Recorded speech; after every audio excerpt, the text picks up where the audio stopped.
Muito bom dia para todos. Eu estou aqui para falar de matrizes na computação. Então, é o seguinte, galera. Matrizes na computação. Então, todo mundo aqui sabe o que é uma matriz, eu imagino, curso de matemática. Então, a ideia é por que você usa uma matriz na computação, principalmente sem ser nos casos gráficos, que isso é para outras pessoas trabalharem. Então, o primeiro uso é uma matriz como uma tabela, que é a coisa mais óbvia. Só que antes a gente quer trabalhar as diferenças das matrizes na computação e na matemática que a gente viu até agora. Tá certo? Então, primeira grande diferença. Na informática, as matrizes começam, primeira linha, primeira coluna, com 0, não com 1. Segunda grande diferença, aqui as matrizes podem ter qualquer número de dimensões maior ou igual a 1. As de uma dimensão a gente chama de vetor, as de 2 dimensões tem um exemplo aqui, as de 3 tem um exemplo aqui, as de 4, de 5, etc. dá para fazer também, só que é extremamente difícil de visualizar e isso costuma confundir a gente, mas dá para usar. Então, naturalmente, surge a pergunta: por que diabos alguém usa uma matriz na informática? Então, tem muitos usos, desde computação gráfica, fazer a display em tela, esse tipo de coisa, mas aqui a gente vai focar nos usos que estritamente não têm a ver com a parte gráfica. Então, aqui, o primeiro uso que a gente tem é como uma tabela, é um uso um pouco óbvio. Então, você joga informações, dependendo das entradas aqui, e aí, para resgatar eles, você vai chegar no seu programa e usar os códigos. Então, a gente usa colchete no computador para resgatar esse tipo de coisa. E a gente usa colchete e, sei lá, se você quiser, você poderia organizar as linhas como, sei lá, essa primeira aqui é a altura, essa daqui é o peso e essa daqui é a idade, e aí das pessoas de 0 a 2. E aí, para resgatar, a gente usa primeiro essa dimensão, então eu quero saber o peso da pessoa número 1, então eu vou jogar 1 e 1. Uma coisa interessante é que dá para usar essa tabela para estabelecer uma noção de espaço muito legal que a gente vai mostrar agora com o programa do triângulo de Pascal em C. Tá certo, aqui nós temos o nosso triângulo de Pascal. Para os que não sabem, o triângulo de Pascal é uma espécie de uma tabela que a primeira linha começa toda com 0 e o número do meio começa com 1. Então, os dois números, cada número é a soma dos dois números acima dele, e aí assim você vai gerando esse triângulo. Ok. No caso aqui do nosso programa, a gente editou para os zeros não aparecerem e aí o triângulo ficar bonitinho. Mas tem os zeros, o que vocês estão vendo no espaço vazio é o 0. Encerrando com o triângulo de Pascal, aqui a gente usou um truquezinho. E o que está acontecendo? Vocês estão vendo x, onde tem um número ímpar, e onde vocês não estão vendo nada, tem um número par. Para que isso serve?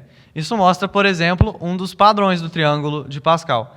Gerou uma coisa que chama tapete de Sierpinski, é um nome que não importa, mas assim, no geral vocês estão vendo que é uma coisa bem legal e a gente está usando uma matriz como uma tabela para simular esse tipo de coisa, essa distribuição espacial, eu acho bem interessante. Então, outro uso muito importante que a gente faz de matriz aqui é como um mapa. Usar uma matriz como um mapa. Também não é muito difícil de entender o que está acontecendo quando eu falo isso, né? Você tem as posições, os quadradinhos, como se fosse um tabuleiro de xadrez. E eu acabei de dar um exemplo. Você pode usar uma matriz para programar um tabuleiro de xadrez. Cada espaço vai ter informação de uma peça, como a cor, etc. Você poderia usar também num jogo de Conway, que a gente também vai mostrar aqui no vídeo agora. Ou ainda, se você quiser uma coisa mais complicada, a gente pode usar um mapa em 3 dimensões ou até mais. Mas aí, uma pessoa visualizar um mapa em 4 dimensões é muita loucura e a gente não vai cobrir isso. Então, o mapa em 3 dimensões é o jogo da velha em 3D que a gente também vai mostrar para vocês agora. Então, aqui a gente tem o jogo de Conway. Francisco, o que é o jogo de Conway? O jogo de Conway é basicamente não exatamente um jogo, porque ele está se jogando sozinho. O mapa inicial foi gerado aleatoriamente e é um mapa binário. Tem simplesmente 2 estados, vivo ou morto. Vocês estão vendo as bolinhas onde tem vivo e o espaço onde tem morto. Elas estão nascendo e morrendo constantemente. Para que isso serve? Assim, é bonito. E, além disso, se você imaginar as bolinhas como células, surgem uns padrões bem interessantes. Então, onde entram as matrizes aqui? Então, o mapa do jogo é uma matriz de vários espaços. Essa aqui é bem grande, ela é 100 por 100. e as bolinhas vão caminhar por ela. Ela funciona como um mapa.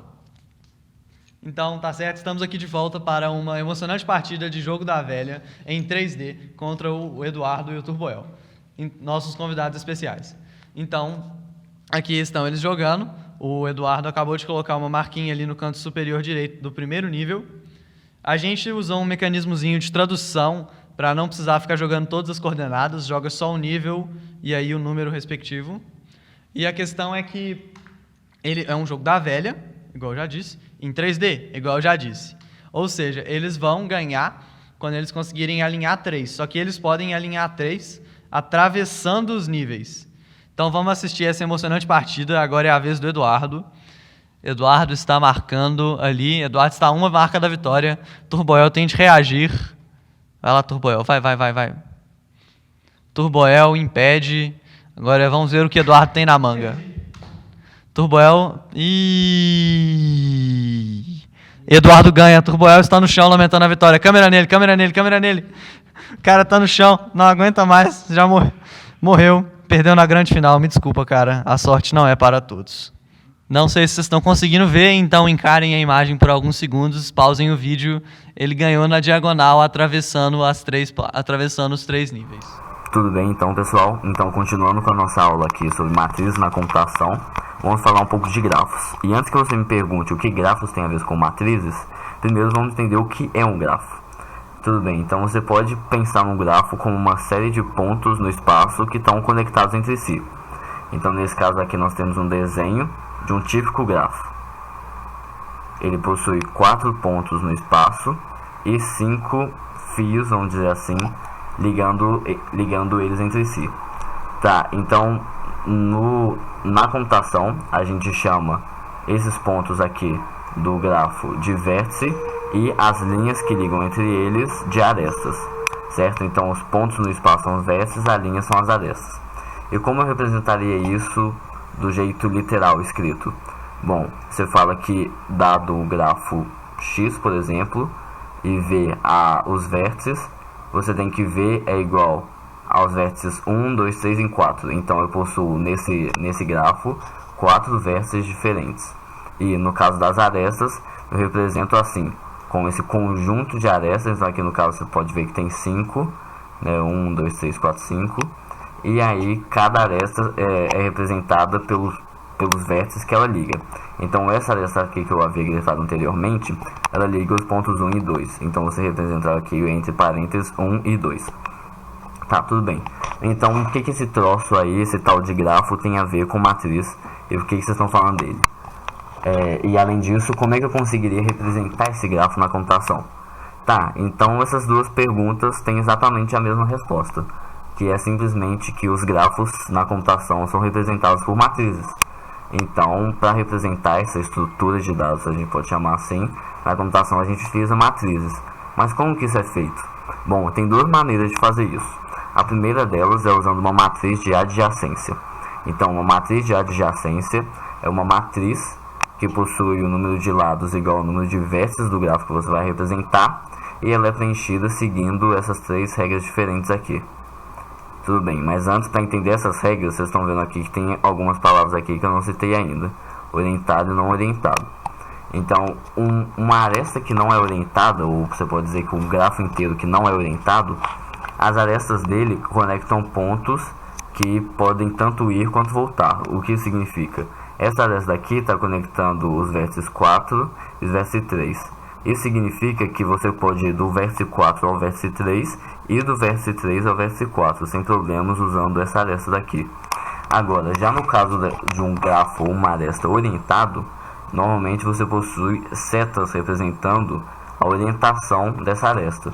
Então, nesse caso daqui, caso essa aresta tivesse essa seta aqui apontando para o 3, significaria isso que eu só consigo ir do ponto 7 ao ponto 3, mas eu não consigo ir do ponto 3 de volta ao ponto 7. Tá, então agora vamos voltar para essas regrinhas aqui.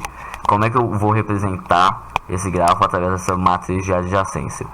Tá, então, primeiro, caso não haja uma aresta ligando 2 vértices I e J do grafo, então, na matriz de adjacência, na posição IJ, você vai colocar o valor 0. Agora, caso haja sim uma aresta não orientada ou seja, não tem essa orientação, não tem uma setinha entre os dois vértices I e J do grafo, então a matriz, né, a posição IJ vai ter 1. Mas agora, caso haja assim uma aresta ligando os vértices I e J do grafo, então na posição IJ da matriz você coloca o valor 1, e na posição JI você coloca o valor menos 1. O que isso significa? Que na posição IJ, então por exemplo aqui ligando o 7 e o 3 que eu havia colocado, na posição da linha 7, coluna 3 da matriz, eu coloco o valor 1, para indicar que eu consigo ir do ponto 7 ao ponto 3. Agora, na linha 3, coluna 7, eu tenho que colocar menos 1, para indicar que há uma aresta ligando esses dois pontos, porém eu não consigo ir do ponto 3 ao ponto 7.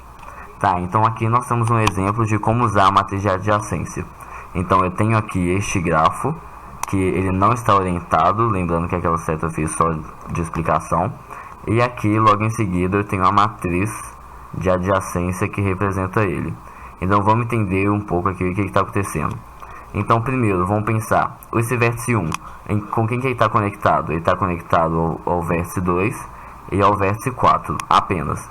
Então, na minha matriz de adjacência, eu tenho aqui a posição 1, da linha 1, que vai representar as ligações, toda essa linha aqui vai representar as ligações vértice 1. Então eu analiso aqui, o vértice 1 está conectado ao próprio vértice 1, ou seja, nesse caso, isso seria possível de acontecer, e você teria mais ou menos algo assim, que a gente chama de laço. Mas no caso não há. Então eu coloco 0. Estão vendo? Agora, o vértice 1 está conectado ao vértice 2? Sim, ele está conectado. Então eu simplesmente vou e coloco um 1 aqui. Então o mesmo vai valer para o 4. E o contrário vai valer para o 3, 5, 6, 7 e 8. Ou seja, como eu não tenho uma ligação entre eles, eu coloco 0, quando eu tenho ligação eu coloco 1. Então eu vou e faço isso para todas as outras linhas. E também é interessante perceber que a matriz se torna simétrica na diagonal principal dela, por causa dessa questão e do fato do grafo não ser orientado. Porque aqui, por exemplo, da mesma forma que o 1 está conectado ao 2, o 2 está conectado ao 1. Então, por exemplo, dá para você perceber a simetria dessas diagonais aqui. Todas elas são simétricas a partir da diagonal principal. Estão vendo? Então aqui tem 1, 1, aqui tem 0, 0, 0 e aqui tem 1, 0, 0, 1. É como se fosse espelhado.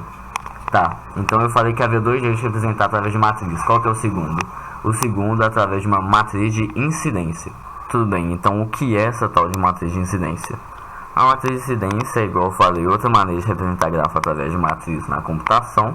E ela segue alguns raciocínios semelhantes à matriz de adjacência, porém alguns diferentes. Então a primeira coisa que você pode perceber de diferença é que agora a matriz não é mais quadrada, ela não, o número de linhas, o número de colunas dela não é mais igual. Por quê? Porque antes na matriz de adjacência, tanto o número de linhas quanto o número de colunas era igual ao número de vértices do grafo. Mas isso daí vai mudar na matriz de incidência. Tá, então, porém, antes o número de linhas continua sim igual ao número de vértices. Então você pode ver aqui que aqui nessa matriz eu tenho 5 linhas e no grafo eu tenho 5 vértices. Porém, desta vez, o número de colunas da matriz não é mais igual ao número de vértices, ele é igual ao número de arestas do vértice.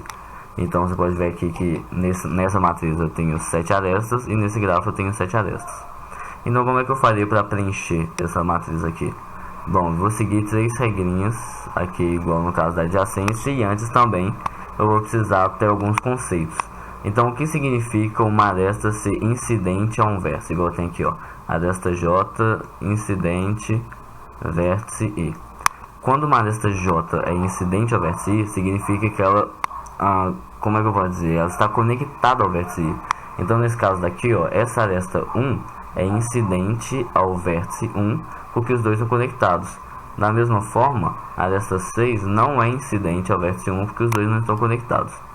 Então vamos voltar aqui para as regras. Então, caso a aresta J não seja incidente ao vértice I, então a posição IJ na matriz A recebe 0. O que isso significa? Caso a aresta não esteja conectando o vértice, lá na posição da matriz eu vou colocar 0. Então no exemplo aqui que a gente está seguindo, ó, aresta 6, por exemplo, igual eu falei, não é incidente ao vértice 1. Então eu venho aqui na linha 1, que é igual ao vértice, e eu venho aqui na coluna 6, que é igual à aresta. Eu vou e coloco um 0 aqui, para demonstrar que os dois não são incidentes. Agora, a próxima regra. Caso a aresta não orientada J seja sim incidente ao vértice I, então na posição IJ da matriz A eu coloco 1. Então no caso aqui que eu já demonstrei também, essa aresta daqui, ela é incidente ao vértice 1. Então na linha 1, que é do vértice, coluna 1, que é da aresta, eu vou lá e coloco 1 aqui. Porém aqui vocês já estão percebendo que esse grafo aqui, ele é orientado, ao contrário do anterior. O que significa? Que essa aresta daqui, ela tem uma direção, ela tem um sentido, uma orientação. Significa que eu posso ir do ponto 1 ao 2, mas eu posso ir do 2 a 1, como eu já expliquei.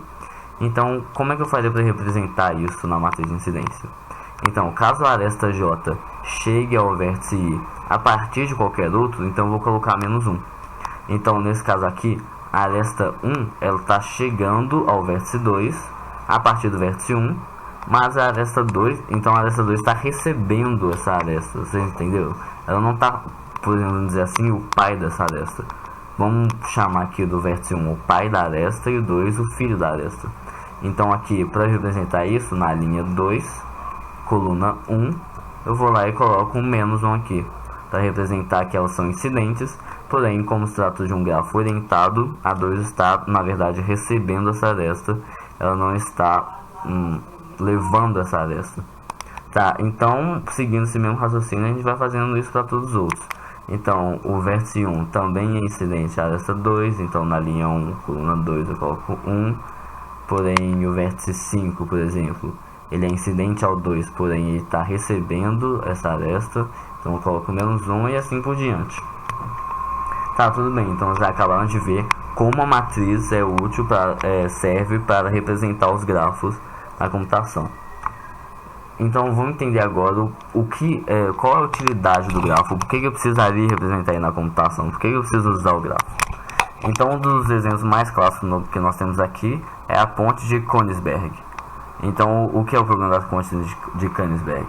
Então você tem esse mapa aqui, vamos dizer, que possui essas 4 ilhas diferentes e essas 7 pontes ligando elas.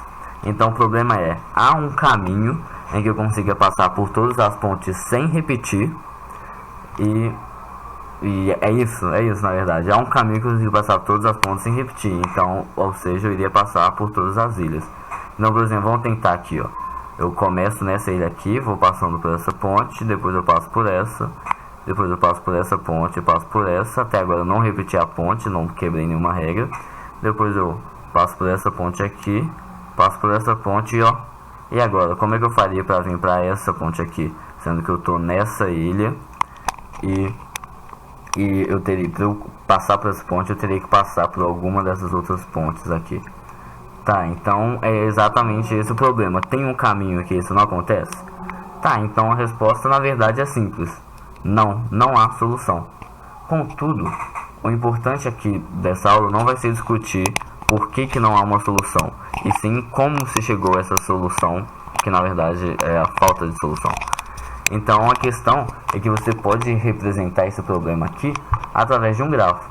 Então você vê aqui, ó, que nesse grafo aqui eu estou representando as ilhas como os vértices e as pontes como as arestas. Então eu tenho aqui, ó, a ilha de cima, a ilha do meio, a ilha da direita e a ilha de baixo como sendo os vértices, e as arestas aqui são as pontes.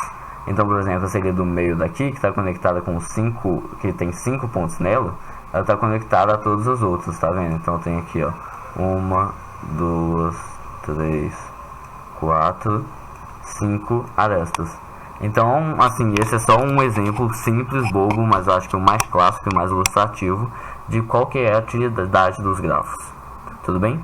Então agora vocês acabaram de entender o que é um grafo, para que serve um grafo, né, em que situações ele pode ser usado e como ele é representado na computação, que no caso é através das gloriosas matrizes que vocês já devem estar cansados de ouvir. Então acho que é isso para essa aula de hoje. Muito obrigado, não se esqueça de deixar seu gostei, seu favorito, você não tem ideia do quanto isso ajuda. E não seja de se inscrever no canal também.